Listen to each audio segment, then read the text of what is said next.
Bienvenue sur Africa 24 dans cette nouvelle édition du QG News où voici les titres de l'actualité. Tournée républicaine du président gabonais Ali Bongo Ondimba, objectif faire le compte-rendu de son septennat et voir les réalités des populations de l'intérieur du pays. Le 27e sommet de l'Union africaine se tient actuellement à Kigali au Rwanda. Focus sur l'un des principaux enjeux de ce sommet, la succession de Nkosazana Dlamini Zuma au poste de président de la commission de l'institution panafricaine.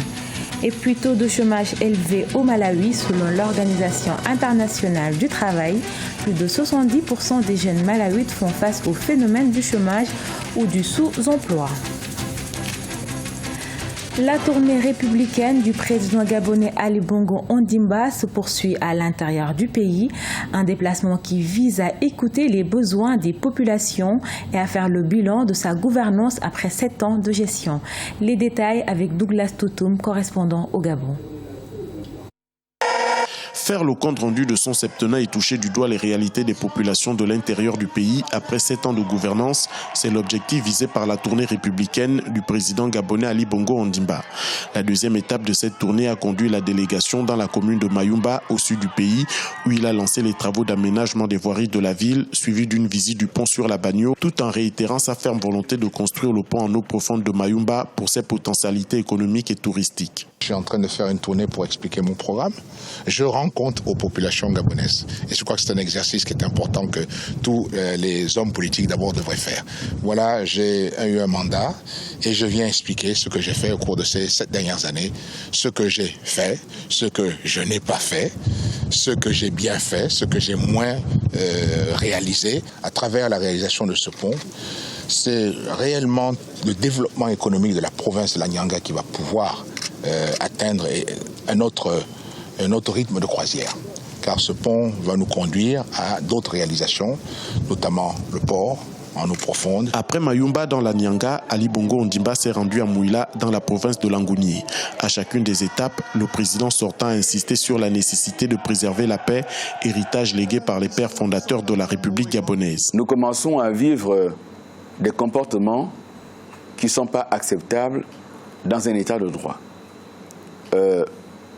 Chercher à perturber des meetings organisés, des meetings autorisés, ce n'est pas un comportement responsable et ce n'est pas un comportement qui vise à préserver la paix. Descendre dans les quartiers, proférer des menaces à la rencontre des personnes qui soutiennent Ali Bongo Ondimba, ce n'est pas un comportement digne. Au moment où le président Ali Bongo Ondimba, candidat à un nouveau mandat, sillonne le sud du pays, à Libreville, quelques personnalités politiques de premier plan, aujourd'hui passées dans l'opposition, affirment détenir les preuves de l'inéligibilité du président sortant. Mais pour le gouvernement, c'est un dossier clos. Le candidat du Parti démocratique gabonais a déposé son dossier de candidature à la CENAP. Pour eux, l'heure est désormais à l'examen de celui-ci par les institutions compétentes. En Côte d'Ivoire, les 2 militaires soupçonnés d'avoir fréquenté des djihadistes liés à l'attaque de Grand Bassam seront jugés le 22 août prochain. Ils sont poursuivis pour violation de consignes militaires. Les 2 hommes sont suspectés d'avoir été au courant des intentions des terroristes et de ne pas les avoir dénoncés. Ils habitaient le même quartier d'Abidjan que les djihadistes qui ont frappé le 13 mars dernier la station balnéaire de Grand Bassam où 19 personnes ont perdu la vie. Depuis le début de l'enquête, plus de 80 personnes ont été arrêtés. Dans le cadre de la couverture du 27e sommet de l'Union africaine qui se tient à Kigali au Rwanda, Africa 24 a prévu 9 émissions de débat sur des thèmes relatifs à l'institution panafricaine. Ce mercredi 13 juillet, focus sur le bilan de la présidente de la commission Nkosazana Dlamini Zuma et le profil idéal pour la remplacer à la tête de l'Union africaine. Olive Adjakoton, correspondant au Rwanda, nous en dit plus. Reportage.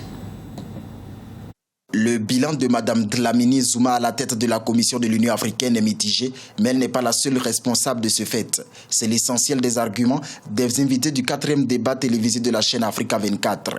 Une émission qui s'est déroulée le 13 juillet 2016 à Kigali au Rwanda, en marge du 27e sommet de l'Union africaine. Pendant 1h30 minutes, ils ont planché sur le thème « Quel bilan pour Mme Zuma et quel est le profil idéal pour lui succéder à la tête de la dite commission ?» La réussite de Mme Zuma pour les uns, réside dans sa forte implication dans la lutte contre Ebola et pour les autres, son échec est surtout dans le domaine de la résolution des crises. La crise qui a déchiré le Burundi depuis avril de l'année dernière, il y a eu pas mal de réunions, pas mal de décisions qui ont été prises, mais toujours l'application de toutes ces décisions prises, il n'y a rien sur le terrain. La réaction aux événements. C'est clair, nous avons parlé du Burundi tout à l'heure, mais est-ce que vous savez que pendant toute la période en fait, où le virus Ebola faisait des ravages en Afrique de l'Ouest, l'Union africaine avait le plus gros contingent sur le terrain. Nous avons déployé en l'espace d'un mois plus d'1 millier de médecins. La succession de Dlamini Zuma se joue donc au cours du sommet de Kigali. Pour les invités du débat, les tests de l'Union africaine doivent subir un réel toilettage afin de donner un sens au mandat de la Commission.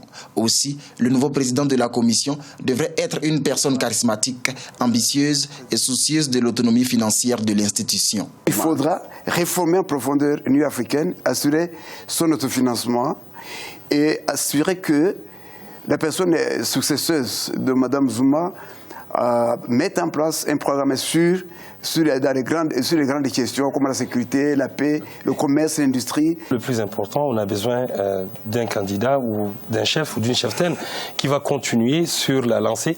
Donc continuer les réformes, la réforme institutionnelle qui est en cours, la réforme des systèmes administratifs qui touche presque à sa fin et ensuite la réforme du système de financement. Les experts ont déjà pu débattre au cours des 4 débats sur les 9 prévus par Africa 24 dans le cadre de ces émissions spéciales sur l'Union africaine. Soulignons que la problématique des droits de l'homme et de la femme, point focal du sommet de Kigali, sera abordée sur Africa 24 dans son dernier débat le 10 juillet 2016.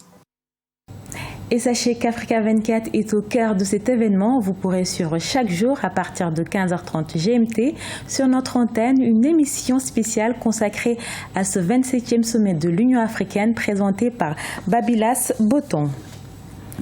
Grève illimitée du service public au Tchad depuis mardi 12 juillet. En dehors des hôpitaux du pays, le service public est en arrêt pour non-paiement des salaires du mois de juin.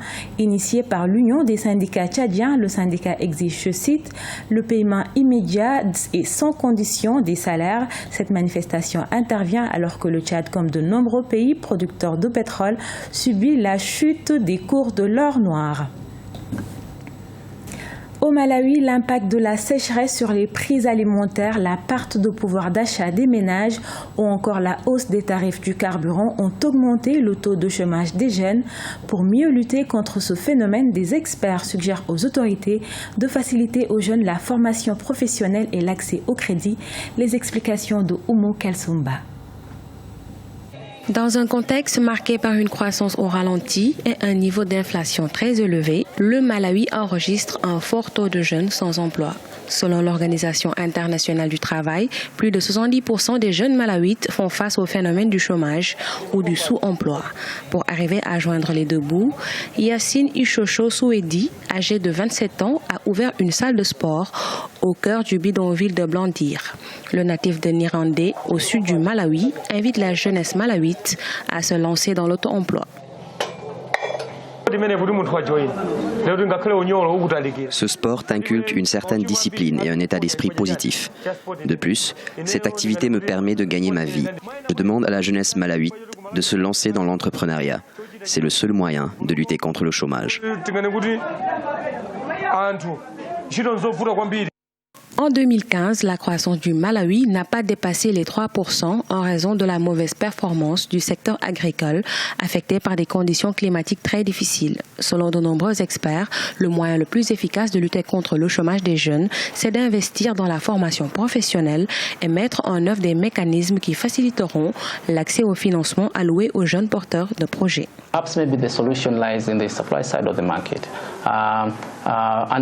Le taux de chômage au Malawi est élevé. Il est temps que l'État fasse la promotion de la formation des jeunes. Les autorités doivent également adoucir les conditions qui sont attachées au crédit pour que les jeunes puissent bénéficier des financements afin de mettre sur pied leurs projets.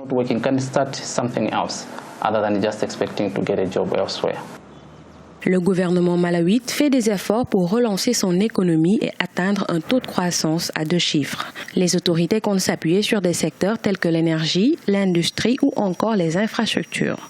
Des grands projets de développement sont également prévus à l'horizon 2020 et leur réalisation nécessitera le recrutement d'une main-d'œuvre importante, un moyen de réduire le taux de chômage. Ce journal a été réalisé par l'ensemble de la rédaction. Nous vous remercions de votre fidélité.